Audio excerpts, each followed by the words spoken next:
চিত্রে আমরা একটি তরঙ্গ দেখতে পাচ্ছি।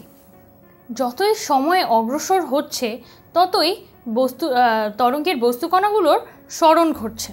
এখন তুমি যদি লক্ষ্য করে দেখো তাহলে দেখবে এই সরণ কিন্তু দুই দিক বরাবরই ঘটছে।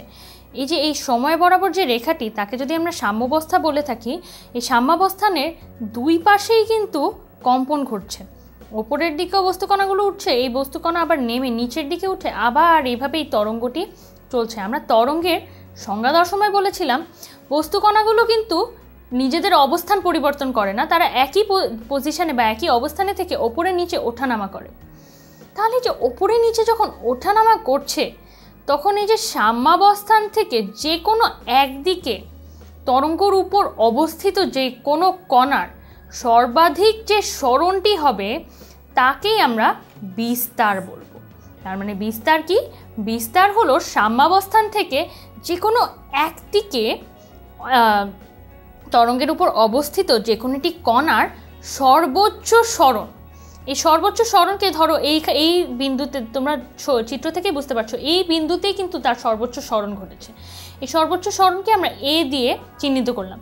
নিচের দিকেও যে সর্বোচ্চ, এই বিস্তারের আবার একটি মজার জিনিস আছে, সেটা হচ্ছে যতটুকু ওপরে উঠছে ম্যাক্সিমাম ততটুকুই কিন্তু নিচে নামছে। মানে এই এর মান ওপরের দিক হোক নিচের দিক হোক, এর মানটা কিন্তু একই থাকছে।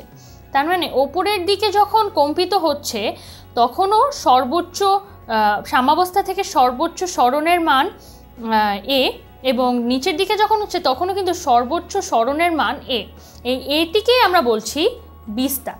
তাহলে বিস্তার হলো যে কোনো একটি তরঙ্গ সৃষ্টি হলে, যেই মাধ্যমে তরঙ্গ সৃষ্টি হয়েছে সেই মাধ্যমের কণাগুলো সাম্যাবস্থানের দুই পাশে কম্পিত হতে থাকার সময় যে কোনো একটি পাশে যে কোনো একটি নির্দিষ্ট কণার সর্বোচ্চ বিস্তার হলো, সর্বোচ্চ সরণকে আমরা বলি বিস্তার। এই বিস্তারকে আবার ইংরেজিতে বলা হয় অ্যাম্প্লিটিউড। এই রাশিটি তরঙ্গের বৈশিষ্ট্য বুঝতে আমাদের অনেক সাহায্য করে থাকে।